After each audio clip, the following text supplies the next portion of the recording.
Hey Hey man, how's man, it going? well, it's going good. Is this gonna be wide enough Yeah, that's perfect. You got it set up for the perfectly. split? Yeah, we're All right. split screen, we're set up. I wouldn't really call myself a technology guru, but I can figure the zoom out at the very least. Well, yeah. Well, the glasses help you fake it till you make it. You know what I mean? Yeah, So, exactly. I'm wearing my glasses today and I feel very sharp. It's well, thanks for coming on, man. I'm glad this worked out. We have Terry. Now is it Chastain or is it Chastain? I want to make sure I say it correctly. Chastain, Chastain. Okay. Chastain. Okay. All right, sweet. Well, yeah, we have Terry Chastain, and it's a third generation dog trainer from Georgia. Is that right? That's right. That's right. Awesome. And I had messaged you a while back, and I haven't talked to anyone who's trained bird dogs before. So just if you want to share a little bit about how you started. I know you flew before that, but then you got into the training. So you want to talk a little bit about that? Yeah. So I grew up on you know under a dog trainer, my Yeah, father, yeah, and his father-in-law was also a dog handler. He wasn't the dog trainer that my father was. He didn't break as many dogs, but right, he did a lot of handling. right. So I grew up in my father's footsteps with my finger in his belt loop, so to Yeah, speak. He was, managing a private hunting plantation and training dogs for them and field sure, trialing.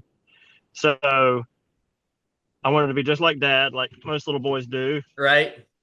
And as soon as I could, sit in front of him in his saddle, I was as Yeah, often as he could take me. And then when I was big enough to get ponied behind him or somebody else, I right. was. And then as soon as I could ride a horse by myself, I started, working dogs with him, and Yeah, he started teaching me to handle dogs. And yeah.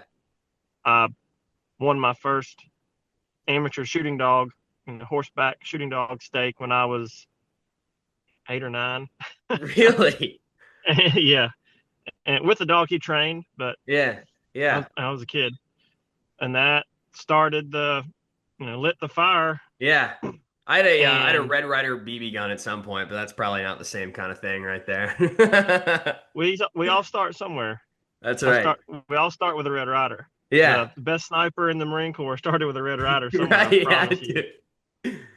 But I grew up with him. Nice. I was fortunate. The owner of the plantation that we lived on Yeah, paid for my education, so not going to college wasn't an option, even though I knew what I wanted to do, and I right, didn't need a college education to do right. that. You did, but it was there. Like there was no way that that's something you shouldn't have done, right? Like you got to take that Exactly. opportunity. I know that my sons, if they have that opportunity, I don't care what you want to do. Like you're getting a paid for education, Right, go learn something. right. Get some So sort of they degree. they encouraged me to learn something outside of the hunting and wildlife management industry Sure. because I grew up in it. I He taught me a lot, Yeah. and definitely It- enough to do the job and be successful at it. So I thought, well, I don't want to sit behind a desk.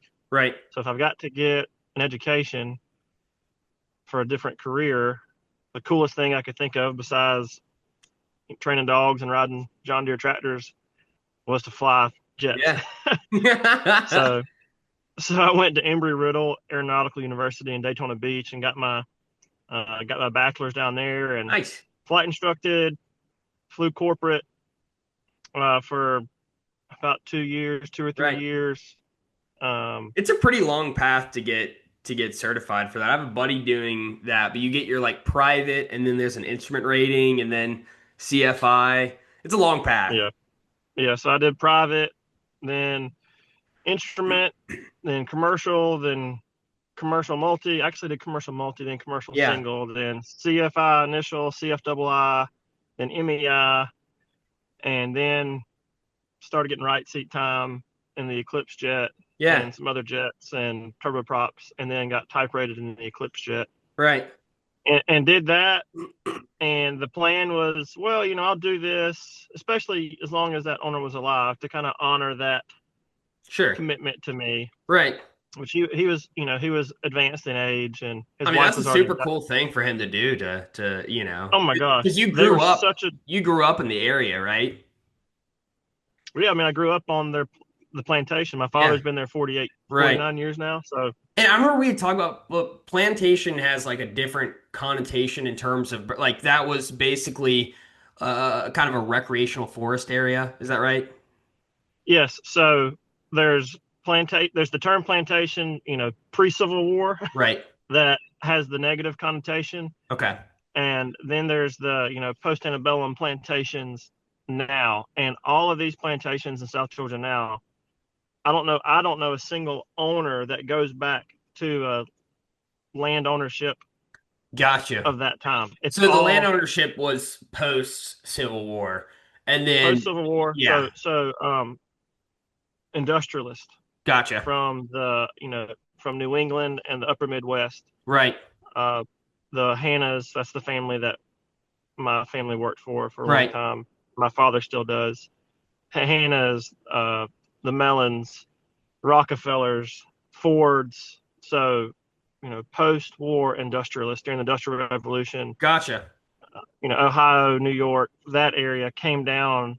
That was as far as the railroad went, and Right. there was all this, all this land was available because during the Reconstruction after the Civil War, the South was pretty broke.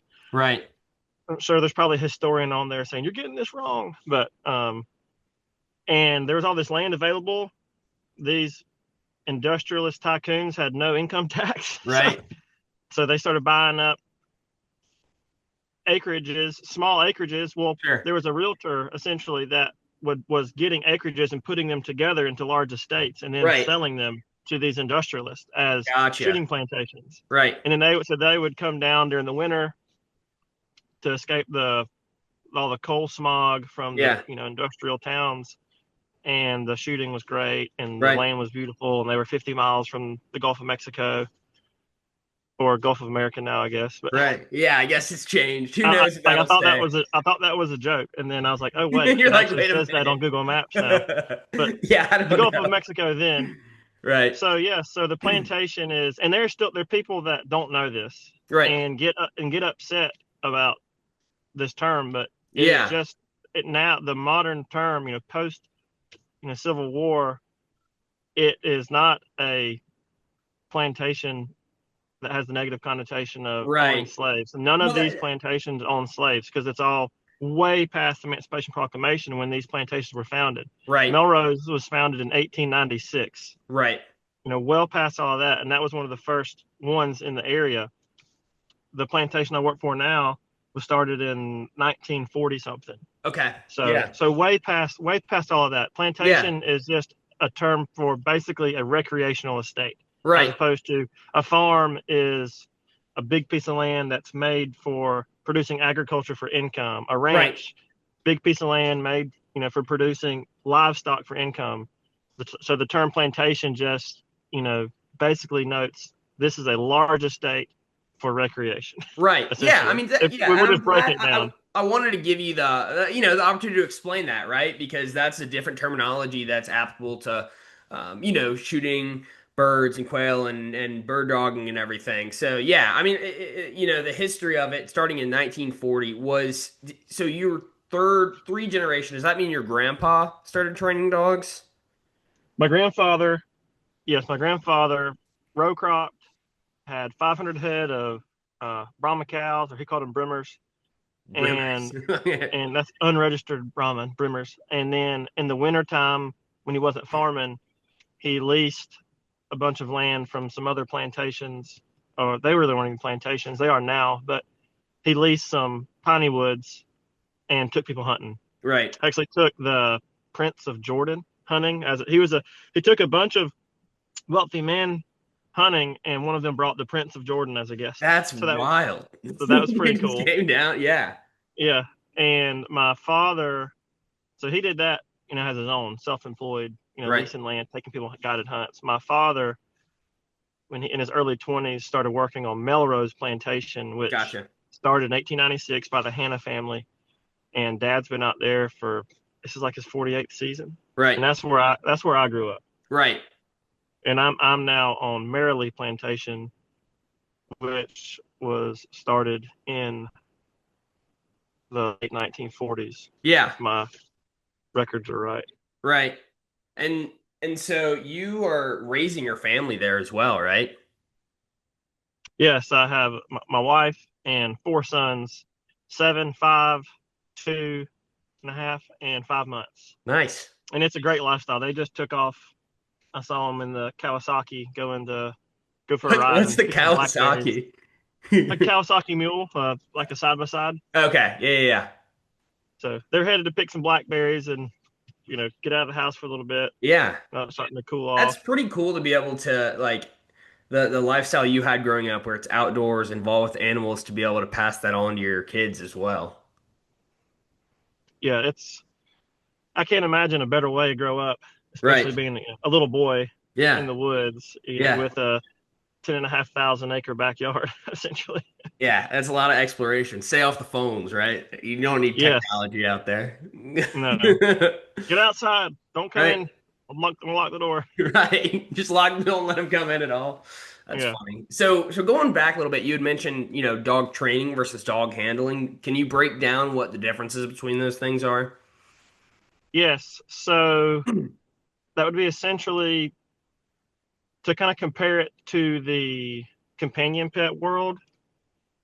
So let's say you buy a pet, Right. all right, and you take it to somebody and you let them do the obedience training. Right. They train the dog, and then they bring the dog back to you and say, here are its commands. This is how you handling the dog, giving the dog Right. commands, working with the dog, handling. Gotcha. That's the professional term, handling. Right. Or like you'll see like canine handlers for Right. police and military. They call them canine handlers. All of them are not trainers, so they've been taught to handle the dog, so they can Right. work with the dog. They can give the dog commands, maybe troubleshoot a little bit, Right. but they're not the one taking the dog from zero knowledge to this working knowledge of what we're trying to teach. Right. So the handler So kind of keeps what they've learned and keeps bringing that, keep using recall, and is able to, I guess in this case, take them out to go get the birds and come back, right, once they've been trained.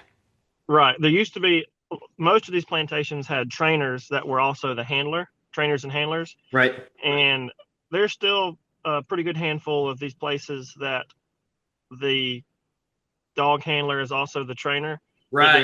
there's fewer and fewer um, bird dog trainers out there, Right. and more of these plantations. I'd say more than 50% of the plantations down here, yeah, greater than 50% of them, they're not really training very many dogs. They're mostly Right. buying a trained dog or Right.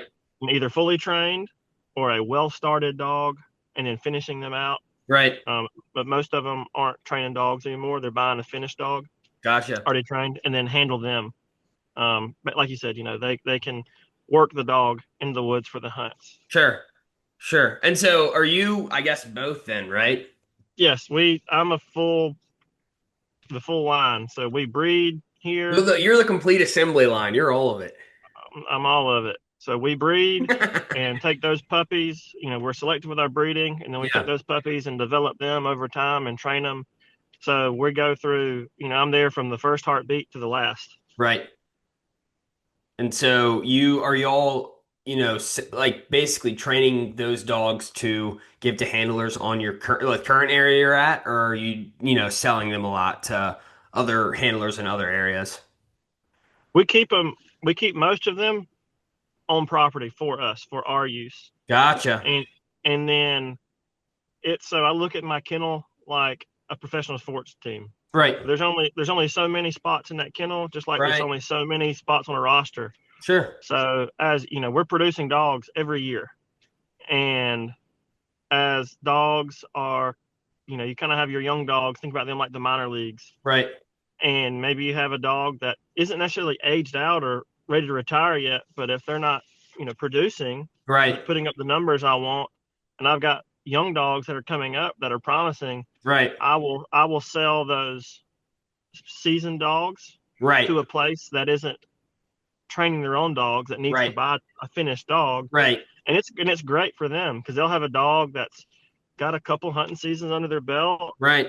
They're seasoned, and most of those dogs end up being some of the best in that next handler string. Exactly, because they don't have the entire pathway that you do, right? Where you're breeding them and then going to the next stage to the next stage. So, Right. yeah, Because it makes sense. I can be much more selective because we're breeding and developing these dogs. I can be more selective about what we keep along the way. Right. Whereas if a place is only buying dogs, they can only pick from what is put in front of them to look at. Exactly.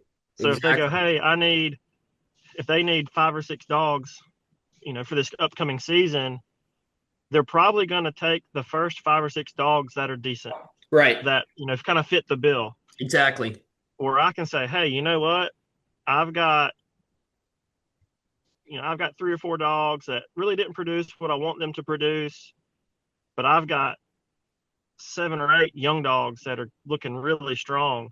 Right. So I can sell those 3 older dogs that are still, they're still solid dogs. Right. I can sell them, and then I have room for some of the younger dogs. So then I can keep the top half, the Right. best half. If I've got 8, if I've got 8 young dogs, Right. or if I've got, I broke as many as 17. Yeah. So then I can say, all right, we're going to keep the top half for us, and we're going to Hmm. sell the bottom half to whoever else needs dogs. Right. Right. So, you had mentioned that training the bird dogs is not very common. Is that is that really seen within Georgia, or is that most states, where they're doing that? Is that kind of on the decline and you just see more places looking to purchase? I don't know. It's a good question. It's a good question. I think down here, the reason you have a lot of handlers on places buying more started dogs or buying more finished dogs is that we're very dog rich. So there's a Right. lot of dogs to be had. Right. And these plantations are big operations. Right. And so if you have a dog handler that is also having to do a lot of other things on the place, or maybe the place doesn't have the time, or someone with the expertise to train, Right.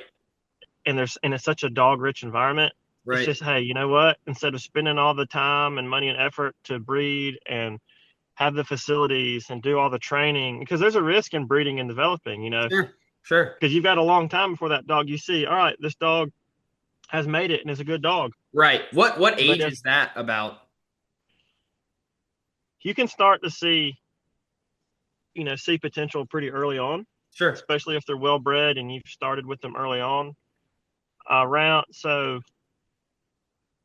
when I start messing with them with birds, around 9 or 10 weeks old, like Hmm. literally just getting them around birds, Yeah. introduce them. Um, you can start to see some flashes and see them how they use their nose, and Right. you can start picking some out. Then you're like, I Yeah. can tell this is the brightest. These are the brightest couple of the bunch, and that usually holds pretty true. Those usually end up being the brightest. But Right. then you have some late bloomers. But by the time they're between a year and a half, year to a year and a half, you can tell Right. a lot about a dog. You can make some very safe assumptions about these are going to make it, and they're going to be really nice dogs. These are going to be decent dogs, and these are, they're the bottom of the totem pole type of Right. dog. What do But you do with those dogs? as long we've been able to make pretty much every dog productive for somebody. Nice. That's cool. So some dogs, like I said, we're going to keep the upper echelon, and then the dogs that are kind of middle of the pack, those dogs are usually in the upper echelon of some of these other kennels. Right. Especially a big commercial operation. Right. They don't need as high of a standard dog, Sure. and they don't have to have as high bird finding ability because they're planting their birds versus having to go find coveys of wild birds. Right. And then the really bottom of the barrel, which is very few. That is very much the small percentage of our litters. Right. The bottom of the barrel still usually make a good dog for a put intake commercial type hunting operation. Sure. And then if there's one that just sure enough just is a wacko, just doesn't this isn't going to be a hunting dog, Yeah. there's usually there's usually a pet home somewhere that Right. somebody wants a puppy. Yeah. Yeah. That's good. So we find places for them to go. Yeah, yeah, yeah. That's awesome to hear.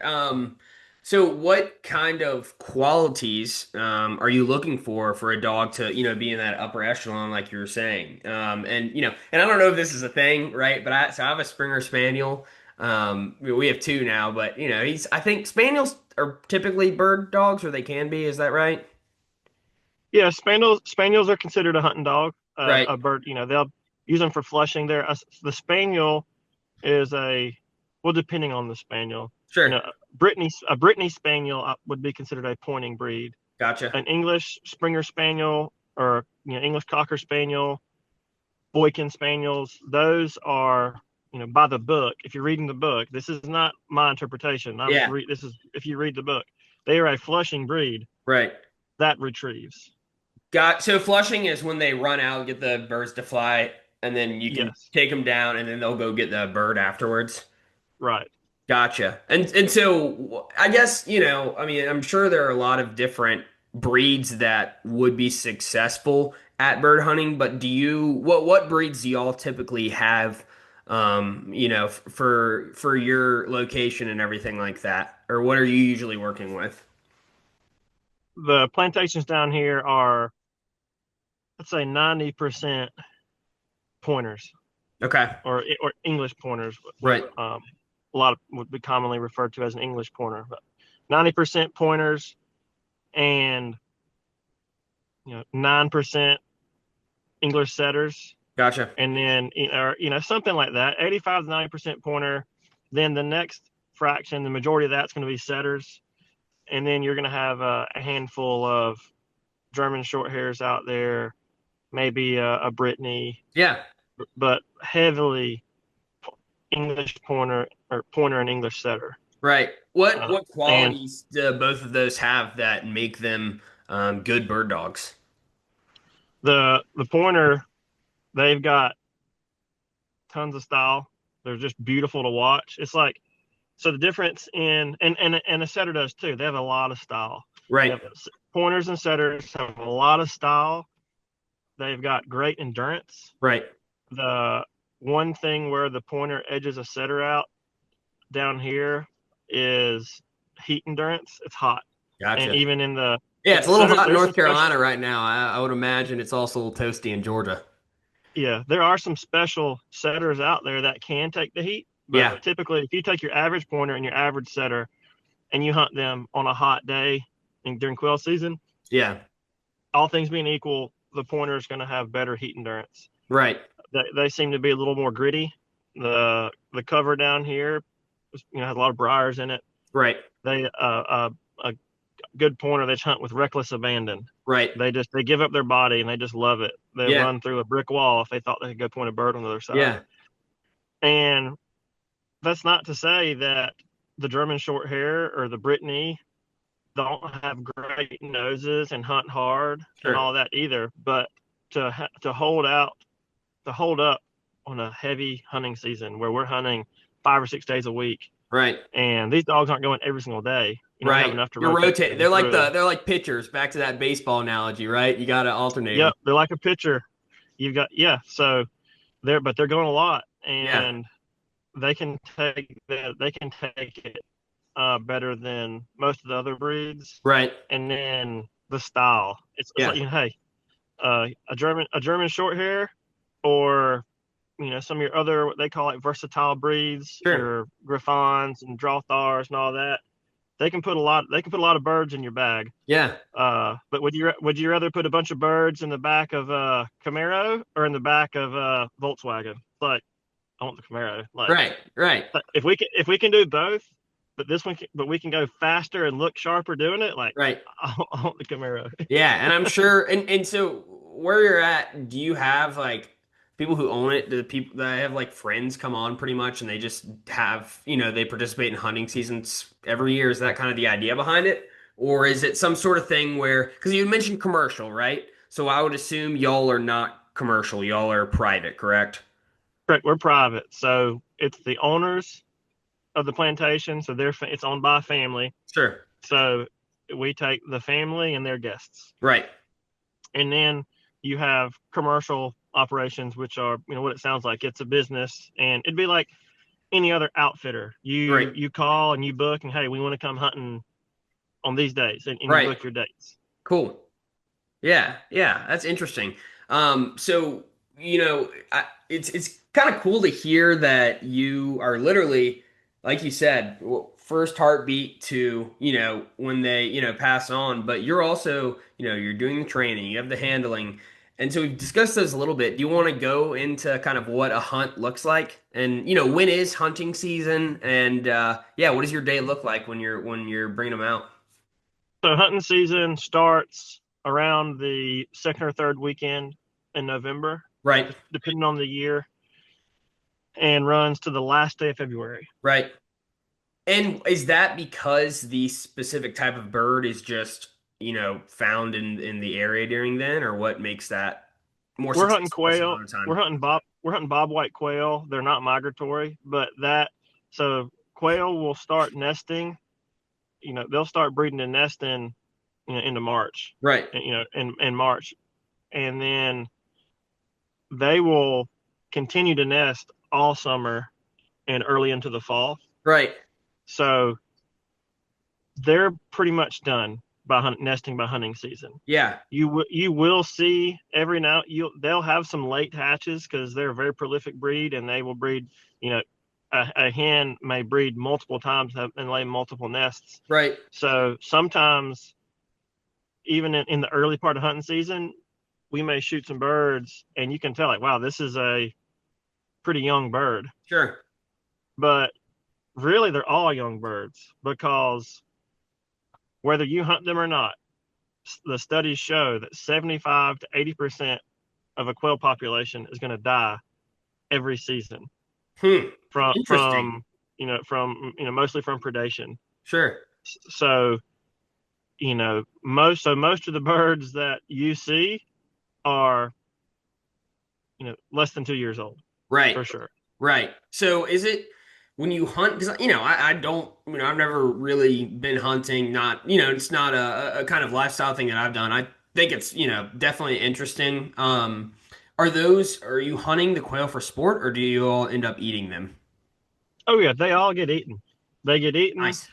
but it's sporting, Sure. it's fun, it Right. is Like it's fun. a fun thing to do, but y'all are all because you know what I mean. I think that if you let's say PETA, for example, or like people who are going to be kind of negative about it and look at it, they'll be like, if you're just hunting and you're eating it, shouldn't be doing that. But I think the fact that y'all are eating the birds that you do, I feel like you should be able to have fun while that's happening, right? Like, Yeah, and if you want to look at it, look like, hey, 80% of these birds are going to die. right, Like, whether we hunt them or not, we might as well get some pleasure out of it and get to eat them ourselves. right, And what's interesting in the research is that as long as you don't overhunt them and you hunt them in a conservative way, if that makes sure, sense, even when you add the hunting pressure to the natural pressure from right, predators, the percent stays the same. interesting, So they've taken, all right, they've done years and years of research through there's so many ways that they can get a census and figure out the populations on these right, right, properties. And so they've been able to take properties where they don't hunt at all, like for science, have a control and go, all right, based off the research over all these years, this is the percentage of the population we lose every yeah, year. And then they do the same research over many, many years on a hunting property that's hunted, but right, hunted conservatively, and it's the same number. So whether we hunt hmm, them or not, they're going to die. right, So we yeah, might as well have fun and right. have some delicious meals. Yeah. Is quail taste like chicken? It's white meat, but Yeah. it's not dissimilar from Right. chicken. I feel like it tastes better when you did it yourself, right? Like whenever you fish and you catch up, you're like, oh, I caught this. This is gonna taste. This is right, from the river or Yes, whatever. and Definitely just tastes better. knowing and just knowing, that this is something that we helped manage and care for Right. and grow them, and then you were a part of that process, Yeah. and Something. so much money goes. And a quail is much like they would call like a canary species. Sure. So if quail aren't doing well, or if quail are doing well, everything else in their ecosystem is doing well. Huh. So people that are anti quail hunting or just anti hunting, that kind of thing, if you took away the intensive management for quail, everything else is going to suffer. Well, isn't it based on those controls you're talking about? Don't they still die at the same rate, or is that separate from what you're talking about? Well, this is separate. So that's just whatever the local population is. So Gotcha. we're managing to get the highest population that the property can hold. Property can Gotcha. only sustain a certain amount of any population. Nice. So we're managing to promote and elevate that population as much as we can, Right. and but it doesn't just benefit the quail; it benefits every species. The entire area. So it's kind of it From turns into a lush and thriving ecosystem, right? Yes, so I mean, from every species, from the hawk, because if you have more food for your avian predators, you have more avian predators, you have more Right. hawks. If you've got more food for your reptile predators, your snakes, you've got more of everything when you're Right. managing the woods to boost this population. You're What going to have does more deer, more turkeys, right? everything. What does managing the lands to boost population look like? The most important thing we can do for quail management, if there's only one thing you could do, that's going to be to control burn. Use prescribed burns. The the ecosystem where we are in South Georgia, North Florida, and actually a huge part of this country depends on fire. Hmm. But when people come in, they build homes, and or they don't know, that limits fire. Right. There used to be a lot more, prairie type and grassland type, ecosystems in this country. Sure. I'll rein it back into, southeastern United States, Sure. Southwest Sure. Georgia specifically. But the your pine trees, your native grasses, your native weeds, stuff like that, they depend on the fire, because what the fire does is it keeps the hardwoods, that's your oaks, your woody type structures, from encroaching out of the creek bottoms. Right. The reason those hardwoods do well in the creek bottoms is it's wet and there's no fire. There's no Right. fire because it's wet. But they can also thrive out of those wetter creek bottoms as long as there's no fire. So if when you Right. take fire out of the ecosystem, the hardwoods will encroach out of those creek bottoms up onto the hill, and they will shade out and outcompete your native grasses Gotcha. and your pine trees. And so So it's all the essentially an invasive species almost, like it's not a not not like yes, kudzu is, right? But in the right. It same is sense where native, it can be but it is dangerous. invasive because it doesn't belong on the top of the hill like Right. that. And fire is, if it's a naturally occurring thing, whether Yeah. we do it or not, eventually it is going to strike. Lightning's going to catch something on fire, and it's going to burn, and that's what it did before man Right. was introduced. Was in the picture. This way, we can just manage it better, and we can control the fire, Right. so that way people aren't getting hurt, homes Right. aren't getting burned down, Right. and the wildlife that live in those environments, like the quail. Talk about the quail.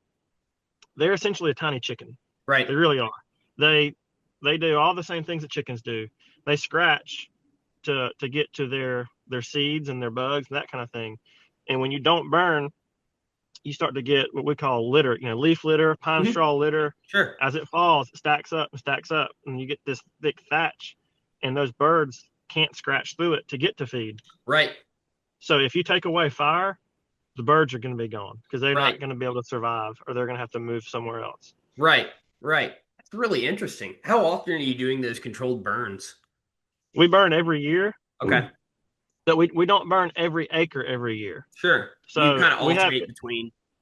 yeah. So we'll burn. So let's say we call what we hunt a course. A course is going to be a couple hundred acres. Sure. So we're going to burn every course every year. But just for the ease of description, let's say there's several roads that run through the course. Right. Okay, we're going to burn on this side of that road, this side of that road, this side of that road, this side of that road this year, and then next year you're going to flip it. So that means everything you're burning every year, Right. but a piece of woods is only going to get burned every other year. So it's a Right. two So it year has a time to 2 year rotation. rejuvenate and everything like that because that doesn't just happen within a year. Yeah, that makes sense. And Uh, it is when you go back behind the burn, I mean it'll be black, and then you get your first sprinkle of rain, or a week or two go by, and you see all this new growth coming yeah. up out of that black, I and bet it that's is pretty just majestic to see, it you is know? it's just stark contrast and beautiful to see Yeah.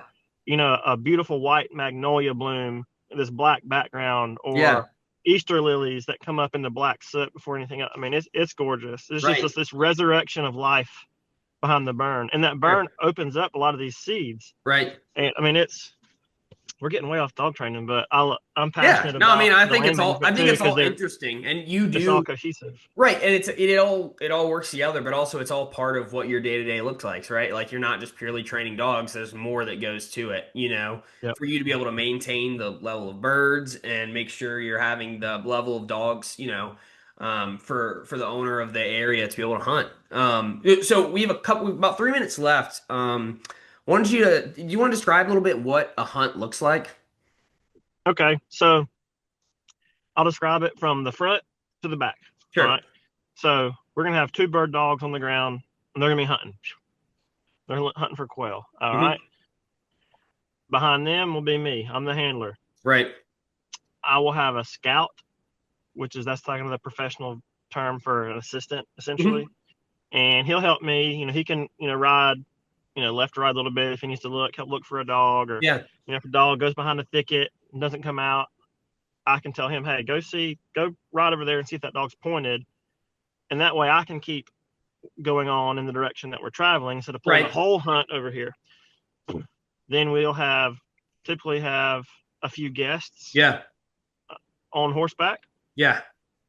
We'll have a person that we call a horse holder on horseback, and whenever we get down to shoot, he will grab the guests' horses and Gotcha. kind of hold them and help them get off and on their horses. Right. And then behind that, we'll have a wagon. So it's a wagon drawn by a pair of mules or Yeah. draft horses, predominantly mules. Buggy driver on the buggy, there'll be retrievers Sure. for picking up the dead birds, and then typically some guests riding on the wagon. And then the wagon is where the other dogs are in the back, custom built boxes built Yeah. into the wagon. So the dogs that aren't hunting are on there. So then we rotate through them. Yeah. Yeah. So we turn the dogs loose, we go. One dog comes in, smells the birds, he points. The other dog will either call him in if he's not already nearby. When he sees the pointed dog, he'll back or Yeah. honor. So he sees that dog pointed, he'll point. It's a natural thing. All predator animals do it. Yeah. You and I do it. I can explain that if we have time because it's pretty neat. Yeah. Um, and then so I'll raise my hat, off my hat, call point. Two guests will come down. They'll load their guns. They'll walk out in front of me. I'll spread them out. Call it 30 yards apart. Sure. We'll walk in front of the dogs. I go in front of the dogs flushing. The birds flush. Right. Bang, bang, bang, bang. They shoot. Mostly shooting over and unders or side by sides. Hopefully they kill something. Not Yeah. always. It's a pretty sporty bird. Yeah. When they shoot, the dogs stay there. If they kill something, I call the retriever off the wagon. The retriever jumps off the wagon, comes out. If he marked the bird, which is not uncommon, they'll go straight to the bird. If not, I can kind of direct them to it. Sure. And then they pick up the bird. I tell them, get on. Yeah. They run back to the wagon, Yeah. jump on the wagon, give the bird to the wagon driver. We mount back up. And, while we're picking up birds, my scout will, be giving the dog some water, the pointer Yeah. some water. So that way, when the guests are mounted back up, let's Good to go. And go. we're moving Sweet. on to the next We one. are just about to cut off, so that was an impressive in 3 minutes. You did well with that.